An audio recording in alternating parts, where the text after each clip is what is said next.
Yes, people, welcome to another episode of Traps Talks with myself, Traps. If you're new to the channel, like, share, subscribe. What a week it's been for United. News for the takeover. Obviously, great win on the weekend.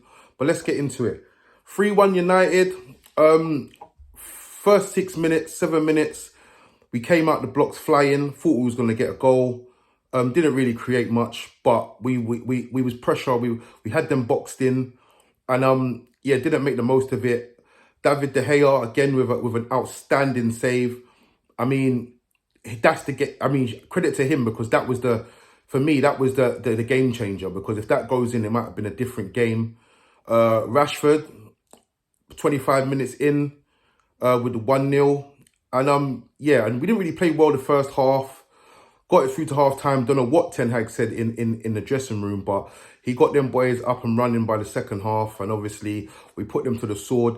I did say in my last episode that we should pump Leicester. And we should have pumped them. That game should have been 5, 6, maybe even 7. But nevertheless, we got the 3 points on the board. And we keep the pressure up at the top. Bruno, 2 assists. Doing his job. Rashford, unplayable at the minute. Sancho came in the 10 role and done very well. Yeah, but I mean, as a United fan, right? Obviously, I'm on all the pages and I like to read the comments and whatnot. Going through the comments and that, and people are saying that Weghorst is a problem. I don't think Weghorst is a problem. I don't think, like, when we signed Weghorst, I was never thinking that, oh, Weghorst is going to be a number 9 that bullies defenders, gets 20 goals a season. We never thought that. But obviously, his defensive abilities, his pressing, that's what he's bought for. And it allows the creative players and the attacking players around him, yeah, to flourish. So, I mean, I'm not going to sit here and slate Weghorst and say, oh, he's not going to, he's not good enough or United should be, he shouldn't be starting in the team because at the end of the day, he's played and we've won. And I just feel like United fans always look for someone to scapegoat no matter what, because if we were the perfect team, we would be winning everything. So the team's not perfect. I don't think there is a perfect team in the world at the minute. And yeah, I mean, every player, but I mean, bar Sabitzer, because he hasn't been there for that long. Obviously, Martinez, yeah, every player on that pitch at some point, it has been scapegoated for something. Luke Shaw, Lindelof, Darlow, De Gea, Rashford, Sancho, they've all been scapegoated. So, I mean, United fans, I think they just need to ease up the pressure because at the end of the day, Weghorst is doing a job there. We're getting results. He's not playing particularly bad. He's just not getting goals. And for the last half an hour, United were so comfortable. I feel like they was literally trying to make Weghorst score only. They weren't trying to finish the chance themselves. They was literally trying to get in positions to get Weghorst into positions to score goals. And that's how comfortable they were towards the end. So, for me, I just think at the end of the day, right, I don't see no problems with Weghorst. I mean, he does need to add a few goals, but I said it, I wouldn't be surprised if he doesn't get 6 or 7 goals by the end of the season. I mean, it wouldn't surprise me if he didn't get that. So at the end of the day, as long as the team's putting points on the table, keeping the pressure on the 2 above, and the main thing is, right, is because, like I said, I genuinely believe that United have a way to win this league, and they're not, like I said, they're not in the driver's seat, but, yeah, if an opportunity does arise, then they should be prepared. They should be ready and waiting to take that opportunity. So, and that's what they're doing at the minute. So, I mean, I'm not going to sit here and scapegoat poor Weghorst. I mean, where do we go from here? I mean, we've got the Barcelona game this week. Barcelona coming in with our record at Old Trafford. I believe we can get this job done. Yeah, I believe we can get this job done. It might not be easy, but I mean, a 1-0 or a 2 or 2-1, we can get the job done here. But yeah, like I said, it's not going to be easy, and the boys need to be. We've got Casemiro back, obviously, Sabitzer as well. We haven't seen that combination yet, so yeah, I mean, I'm looking forward to it. But I reckon the boys will do the job. We can get the job done, and we move on. We move into the knockout stages, and yeah, Man City dropping points the other day. I mean, I watched the game. I watched the game. I watched it in a repeat, and Man City were extremely unlucky. I mean, they didn't play badly. They didn't play badly. Obviously, Chris Wood nicks a point for Nottingham Forest at the end. But man, this is what happens in a title race. People are going to say, "Oh, it's over." Arsenal are in pole position. They are, but I mean, there's going to be games like this where you don't quite get it over the line, or things don't go your way. But I don't think I don't think it's a foregone conclusion, or I don't think that that it's too detrimental to what they're trying to do, because they were second. They were second in the start of the game, and so there was going to be, and now they're still second. So I mean, obviously they've dropped 2 points. They're 2 points adrift more, but nevertheless, they knew they had a job to do. And yeah, I feel like it's still early days. Last 10 games, that's when you're going to see who is really about this Premier League title life. So I'm looking forward to it. Newcastle dropped points again. To obviously Liverpool. Nick Pope, I don't know what he was doing. I don't know what he was thinking. And I've seen a lot of fans celebrating that, Karius is going to be in goal. I mean, I did a bit of research on Karius, and Karius saved 25% of his penalties. So that's like he's had 40 penalties taken against him in his career, and he saved 10 of those. So that's 1 in 4. Newcastle, we know, don't really score much goals, can defend well. De Gea's penalties, I mean, he has been better recently. I think he saved one in two. He saved 2 in 1 game last season. I think he saved 1 against Mark Noble last season. So he has saved a few penalties, but overall his record is pretty poor. So I mean, Newcastle could play for a draw, be very good defensively, go to penalties. I mean, I wouldn't write off Karius and think, oh, that's an advantage, because obviously Karius, he had that Champions League final where he made a few mistakes, but for me, the right players that go through those kind of things have the determination to put it right. So this could be Karius's moment to shine. So I wouldn't take the decision of playing Karius lightly. I mean, they've got another goalkeeper. I know Dubravka's cup tied, but they've got another keeper. So I mean, I don't know. Another thing is, why I wonder why they recalled Dubravka, really, because I mean, do you think, well, sneakily they might have recalled him just to get the lowdown of what's going on over there at United? You know what I mean? You never know. But nevertheless, we've got the final on Sunday, and I'm looking forward to it. I'm going to be in attendance. Yeah, man, it's going to be a great day either way. And I feel like the boys should get it done. Watch out for my vlog. I'm gonna be doing a lot of filming over there. There's a lot of boys going over there. I'm gonna meet them, get their thoughts and whatnot. So yeah, I'm looking forward to it anyway. I'm looking forward to that. And yeah, Arsenal 4-2 Aston Villa. 4-2 flattering. I don't think it tells the full story. And I'm not gonna say too much on Arsenal in terms of their performance or put them down, because I don't think there's enough evidence to see if they've actually picked it back up yet, because the next game will tell you. The away game at Leicester will give you more of an inkling to what's going on. Because for me, I watched that game. I was on Tony Claude. Is it? Yeah, Tony Claude. I was on Tony Claude Gunner TV. I was watching it on a watch along with him, and I watched Aston Villa playing some tiki-taka football, passing through their press very easily. And I just feel like Arsenal's goals were, the first one, Mings, he gifted that to Saka. I don't know what he was thinking. Most defenders would have just headed that out for a corner. He heads it back into the path of Saka, and Saka buries it. The second goal, nothing really on. Zinchenko, outside, I think it's just outside the box.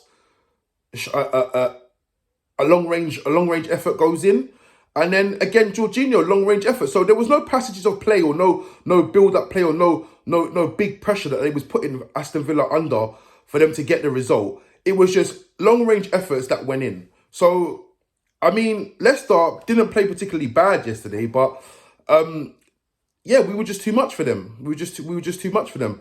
Rashford's goals, another brace. Well, not another brace, but another 2 goals to add to his tally. He's doing exceptionally well. The Sancho in the 10, that's looking promising as well, because he links the play very well. He links up with Bruno and with Rashford very well. So yeah, man, all things are rosy in the garden of Manchester United at the minute, going into these big games we've got going forward. But not gonna take anything for granted here. Like I said, Ten Hag's doing an excellent job and we appreciate him. But yeah, going forward, I just hope that United can continue to form and we can keep getting results. Big result against Newcastle on the weekend. And I feel like that will be the platform to build on, because the last the last time, I remember when Fergie had to rebuild, and the last time he rebuilt with the likes of Rooney and Ronaldo and whatnot. It was the League Cup that he won. That was the starting before he won the back-to-back leagues, the Champions League. That was the starting point. So hopefully for Ten Hag, it's more of the same for him.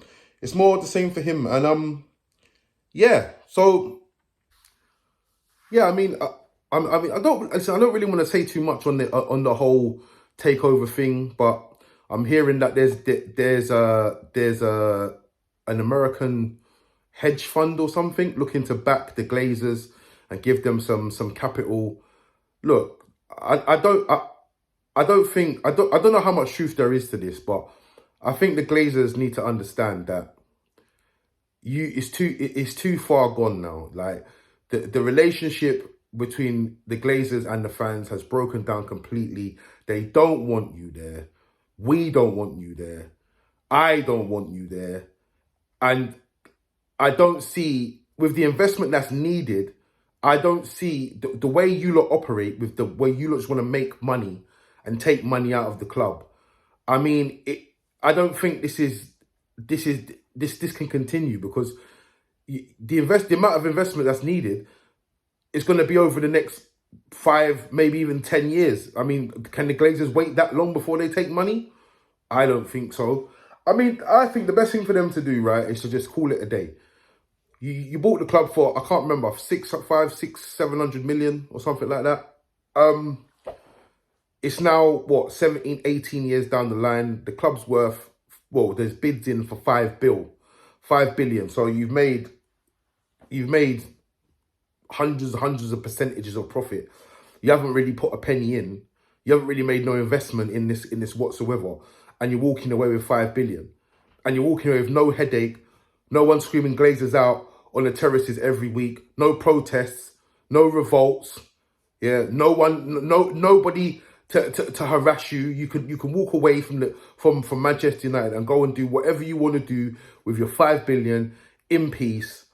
I mean, I just don't think that you can find a way to hang on to this club.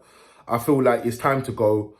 And yeah, I mean, don't get me wrong, I could probably see the Glazers maybe selling maybe 85% of the club or something like that, or 90% of the club, and maybe just keeping a percentage just to claim money off every so often. But other than that, I don't think the Glazers can remain. I mean, it will cause pandemonium if they decide that they're going to stay.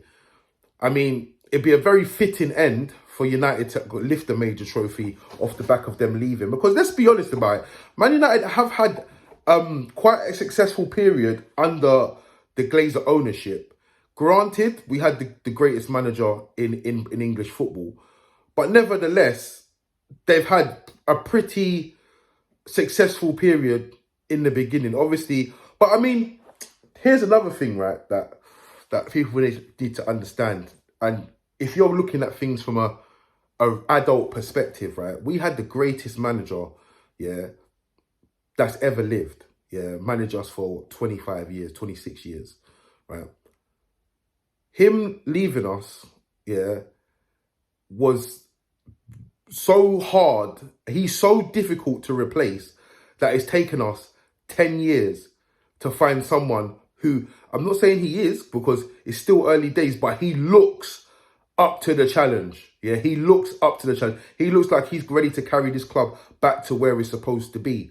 So, I mean, yeah, that shows you that Alex Ferguson, yeah, was so difficult to replace. Manchester United have taken 10 years, yeah, to get even someone who even looks like they can do it.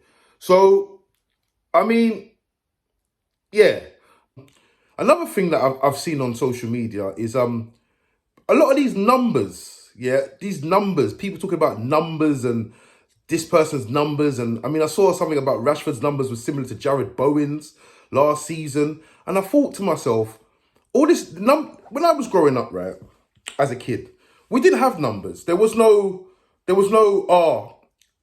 XGs and presses and big chances created. There was none of that. It was just eye test. If you was a striker or an attacker, you was judged on goals. Not even assists. It was straight goals. And defenders, clean sheets, tackles, and wins. That's how midfielders, the same. Even some midfielders were even judged on goals. Frank Lampard was always judged on his goals when I was growing up. So, I mean, all these numbers don't mean... I mean, if, for instance, I saw this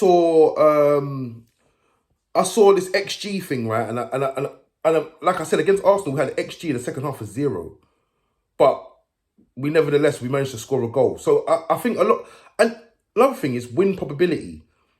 Now, win probability at the start of the game, all right, cool. The win probability at the start of the game, that makes sense. But if there's a penalty or there's a goal conceded, and the win probability changes. So what is the point of having that? There's no point in having that because it will always change. It's not like this is the probability. Obviously, if a team scores, the probability is going to go up. That's basic. So half of these stats that people put out there are actually irrelevant. They don't even need to be seen, and they don't make you any smarter at your football knowledge, any knowledgeable. Eye test is always the one. Eye test is the one. If you know football and you know how to, players, good players from bad players, your eye test will never let you down. No matter how old you are, yeah, the eye test will always prevail. Yeah.